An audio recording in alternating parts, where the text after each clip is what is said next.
बिस्मिल्लाहिर्रहमानिर्रहीम अस्सलाम वालेकुम। तो क्या हाल है, कैसे हैं आप सब लोग। उम्मीद करते हूँ कि आप सब लोग खैर आफियत के साथ होंगे। जी हाँ, ये लग्जरी सा मुल्क जो है ना वो स्विट्ज़रलैंड है, जहाँ हम आना तो नहीं चाहते थे क्योंकि हमें इस बारे में पता भी नहीं था कि हम यहाँ पहुँच जाएंगे, और कहाँ गली कूचे मोहल्ले में रहने वाले आम से लोग और इतने अच्छे कंट्री में इतने मुश्किलात से निकल कर और इतने अच्छे मुल्क में पहुंच जाएंगे। तो वो हमें नहीं था पता, बस तकदीर ने हमें यहाँ पर पहुंचाना था और पहुंचा दिया। हर इंसान को अपनी किस्मत के बारे में नहीं पता होता, इसी तरह हमें भी कुछ भी नहीं था पता।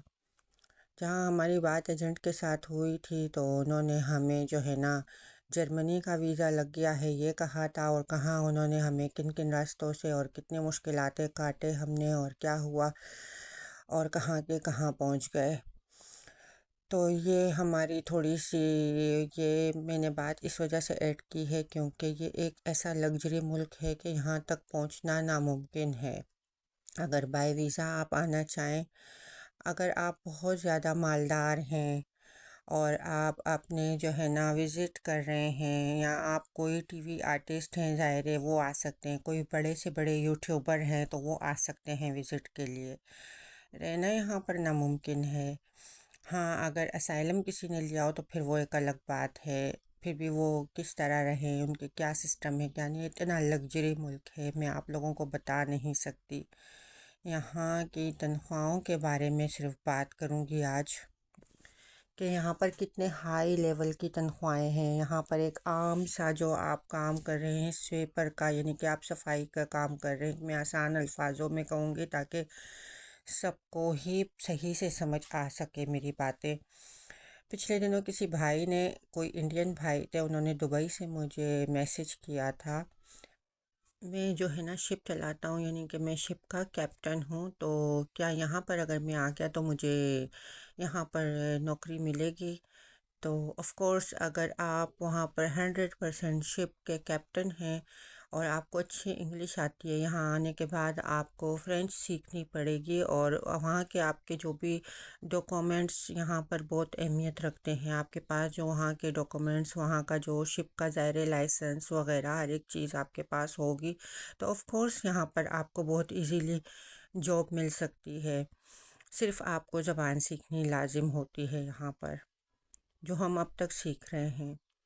फिर यहाँ के डिप्लोमा लेने होते हैं, चाहे आपके पास वहाँ का डिप्लोमा होगा उसके बावजूद वो यहाँ पर आपका थोड़ा सा आपको कोर्स कराएंगे, और उसके बाद जो है ना आप करेंगे यहाँ के हिसाब से। कोर्स करने के बाद यहाँ का लाइसेंस लेंगे आप। यहाँ का लाइसेंस, जहाँ मैं गाड़ी के थ्योरी के लिए गई थी वहाँ पर बोट शिप वगैरह इनके भी और बस के और हर एक चीज़ की थ्योरी हो रही थी, तो वहाँ पर यहाँ का लाइसेंस भी मिल जाता है इजीली। मैं ये उन भाई को बता रही हूँ, अगर वो मेरा वे लोग देख रहे हो तो यकीनन क्लियर हो जाएंगे, कोई मुश्किल नहीं है।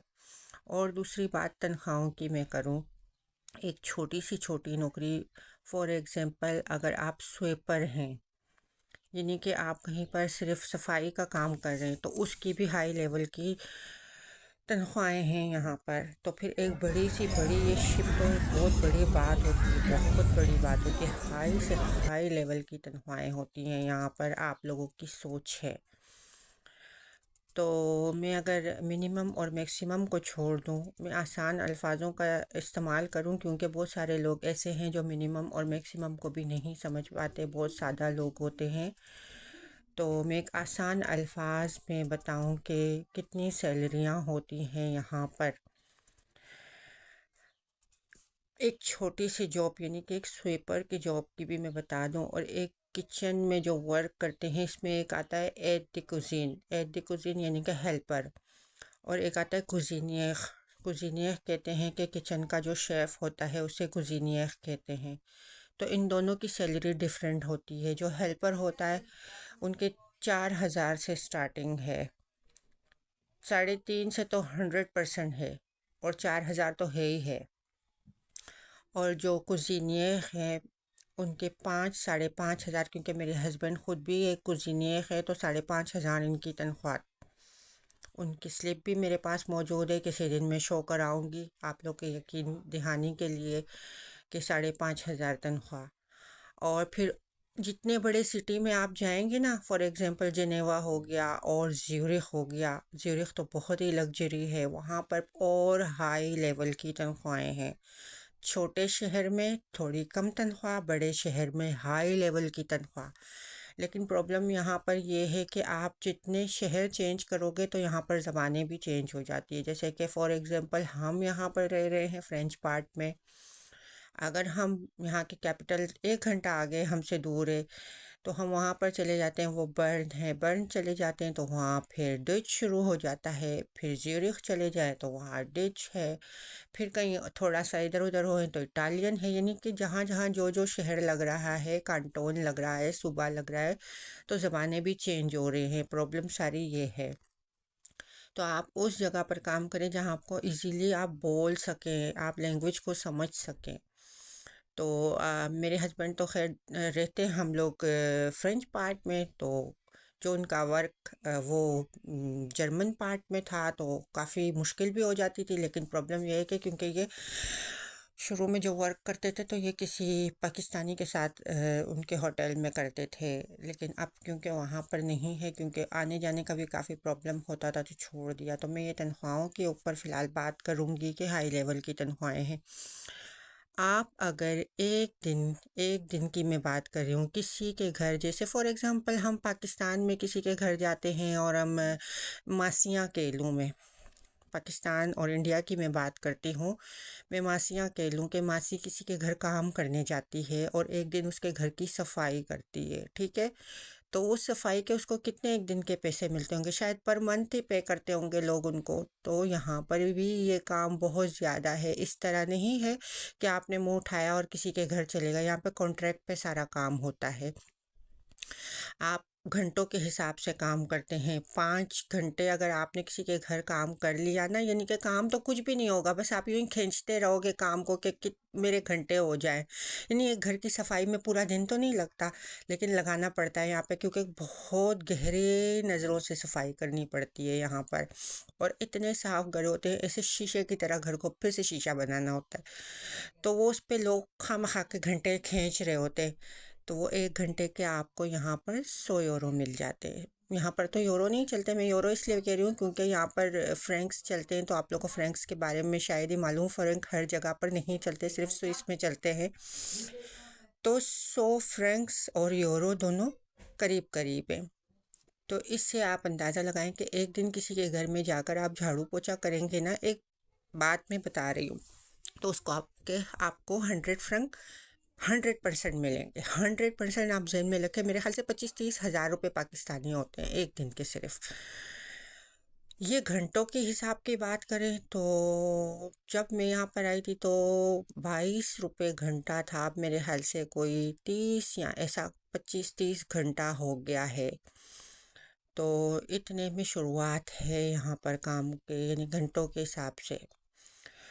तो जितने घंटे आपने काम किया है, आपका 1 घंटा भी नहीं कटेगा, 1 मिनट भी नहीं कटेगा, वो आपके 100% आपको मिलेंगे ही मिलेंगे। जितने घंटे आप होटल में काम कर रहे हैं, आपके इस तरह के मतलब अमाउंट बनती रहेगी। आपके एंड में जो तनख्वाह होगी उसमें एक एक मिनट लिखा हुआ होगा, क्योंकि मेरे हस्बैंड के जो पे स्लिप्स हैं मंथली, वो मेरे पास रखे हैं, उसमें एक एक चीज़ इन्होंने मेंशन की है, इतना घंटा इतना मिनट मेरे हस्बैंड ने काम किया। यानी कि ये एक बहुत अच्छी बात है, किसी का हक नहीं मारते यहाँ पर। हाँ, लेकिन यहाँ काम ढूंढना एक बहुत बड़ा टास्क है आपके लिए। वो इसलिए क्योंकि आपको ज़बान आनी चाहिए, 100% आपको ज़बान आनी चाहिए। और लक की भी बात होती है, और अगर कोई आपका जानने वाला हो तो वो आपकी हेल्प कर दे तो वो भी एक लक होता है।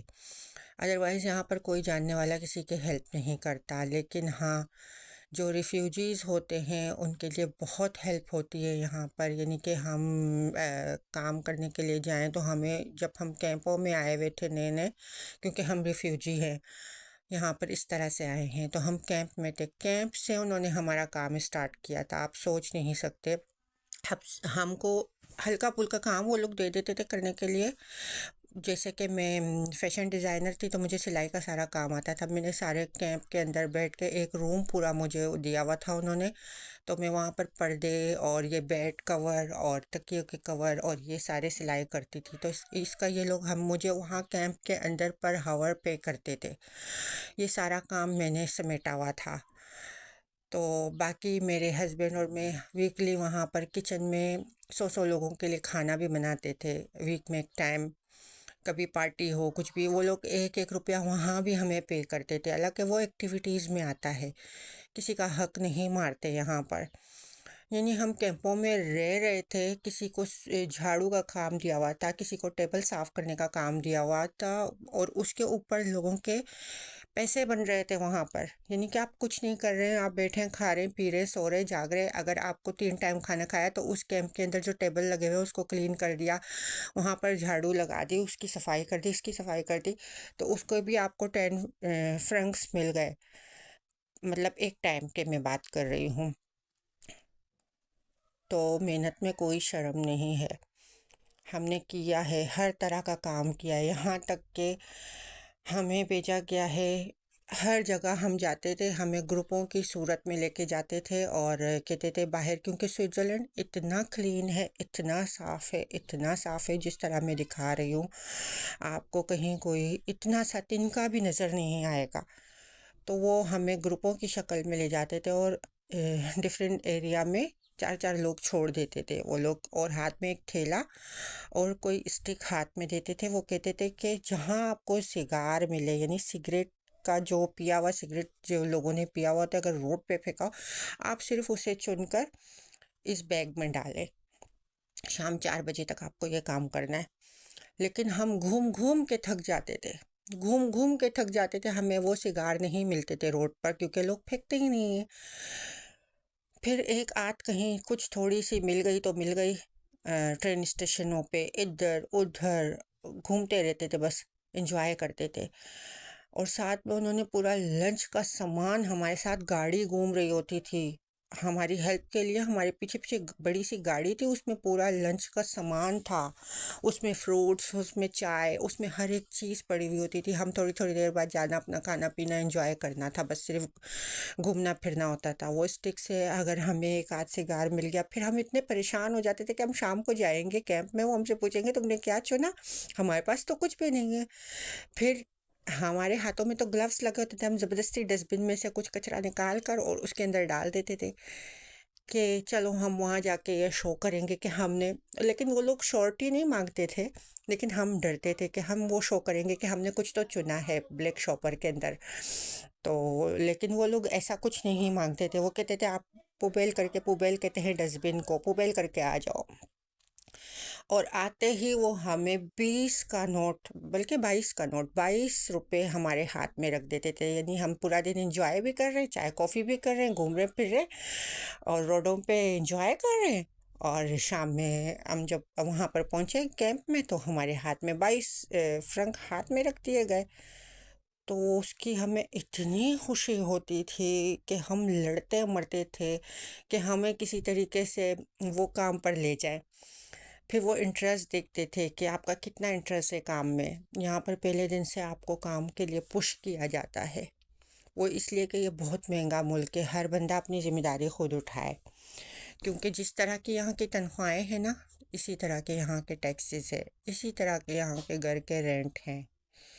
अगर घर के रेंट की बात करूँ तो बड़े से बड़े एरिया में आप जाएंगे तो 3,000, 3,500, 2,500 इस तरह के घर हैं। रेंट की मैं बात कर रही हूँ, अपने तो खैर किसी के भी नहीं है यहाँ पर, बहुत कम लोगों के अपने घर हैं। और अपने भी नहीं है, वो भी गवर्नमेंट के ही हैं एक तरीके से। आप पूरे उम्र पे करते रहे, लेकिन एंड दी एंड वो गवर्नमेंट के ही हैं। तो ये सारी बातें हैं, यहाँ की लग्जरी लाइफ तो है, लेकिन यहाँ पर टैक्सेस जो कटते हैं ना, फिर वो तनख्वाह आधी भी नहीं रहती। फिर आप जो यहाँ पर जो खर्चा है वो कितना महंगा है, वो मैं हर वक्त बात करती रहती हूँ कि हर एक चीज़ को आप ख़रीदने जाएंगे, छोटी सी छोटी चीज़, आप फ्रांस यहाँ वहाँ जाएं, फॉर एग्ज़ाम्पल आप खाना खाएं किसी होटल में बैठ के, तो 5 यूरो का आप खा लेंगे, ज़्यादा ज़्यादा 6 7। तो यहाँ आप किसी होटल में जाएं, एक बर्गर सिर्फ ख़रीद लेना तो वो 13 से 14 यूरो, 15 यूरो। अगर आप खाना खा ले 20, 25, 30 यूरो एक बंदे के एक टाइम के लग जाते हैं। तो ये इतना महंगा है इस लिहाज से। फिर आप एक कॉफ़ी लेंगे तो एक कॉफ़ी 4-5 की तो पड़ जाती है, साथ में अगर आपने एक केक ले लिया, कुछ ले लिया, तो 10 तो आपके चले गए, 10 फ्रैंक्स आपके चले गए, यानी कि ये इतना एक्सपेंसिव है। मैं जिस दिन स्विट्ज़रलैंड के अंदर पहले दिन आई थी ट्रेनों में, और इस तरह करके फ्रांस से पहले बेल्जियम से एक बस ली थी, तो फिर भूखी प्यासी फिर स्विट्ज़रलैंड के अंदर, फ्रांस के अंदर से ट्रेन ली थी, और फिर मैं स्विट्ज़रलैंड में एंटर हुई थी। तो मैं इतनी भूखी थी, मुझे समझ नहीं आ रहा था मैं क्या करूं। जिनेवा के ट्रेन स्टेशन के वो अंदर में गई, नीचे घूमती रही शॉप, बड़ा सा कूप था। तो मैंने कहा मैं कुछ लेती हूँ, अपने लिए खाती हूँ। पर जिस चीज़ को देख रही थी ना, तो अब ज़ाहिर है जब नया बंदा यहाँ पे आता है ना, तो वो बहुत परेशान हो जाता है, बेहद परेशान हो जाता है। अब मैं जिस चीज़ को देख रही थी वो मुझे इतनी महंगी फ़ील हो रही थी, क्योंकि मैं ग्रीस से आई थी ना, तो ग्रीस बहुत सस्ता मुल्क है। तो मैंने कहा मैं क्या लूँ अपने लिए, मुझे समझ ही नहीं आ रही है कि मैं क्या लूँ। फिर मैंने एक काफ़े लिया, और साथ में मैंने पता नहीं कोई एक और चीज़ खाने के लिए ली, क्योंकि मैं शदीद भूखी हो रही थी। तो उस वक्त पे मेरे 10 फ्रंक लगे। तो मुझे इतना अफसोस हो रहा था कि मेरे पास पैसे नहीं है, मैं अब कैसे सरवाइव करूँगी यहाँ पर। लेकिन उसी वक्त में जब कैंप में, उसी ही दिन मुझे पुलिस वालों ने कैंप भिजवा दिया था। तो जब मैं कैंप में गई तो उन्होंने मुझसे कोई सवाल नहीं किया। मैं इतना डरी हुई थी कि अब मेरे साथ क्या होगा यहाँ पर, अब पता नहीं क्या होगा। लेकिन ये कितनी अच्छी बात है, इतनी अच्छी कि उन्होंने मुझसे कुछ पूछा नहीं, कोई सवाल नहीं किया। सबसे पहले मुझे खाना खिलाया, खाना सर्व, आप जाएं टेबल पे बैठे, खाने का टाइम है, आप खाना खाएं। और दिल में इंसान क्या कुछ सोचता है कि पता नहीं अभी मेरे साथ पुलिस वाले क्या करेंगे, मैं कैंप में जाऊंगी, मेरे साथ क्या रवैया होगा, पता नहीं, मैं दूसरे मुल्क में आई हूँ, अब क्या होने वाला है मेरे साथ। लेकिन मैं कहती हूँ नहीं, ऐसा कुछ भी नहीं है। वो भी मैं सारी स्टोरी आप लोग को ज़रूर सुनाऊंगी। बहरहाल यहाँ पर मेरी आप लोग से दरख्वास्त है, दुआओं में याद रखें और चैनल को सब्सक्राइब करें। और आते आते मैं आप लोगों को अपनी सारी स्टोरियाँ भी सुनाऊंगी, और सो इसके बारे में भी बहुत ज़्यादा मालूमात दूंगी कि यहाँ पर आप लोग अपने सवालात भी कर सकते हैं मुझसे, जो आप लोगों के जहन में हो सवालात कर सकते हैं वक्तन फ़वक्तन। आज नहीं तो कल मैं आपको उनके जवाबात भी दे दूँगी।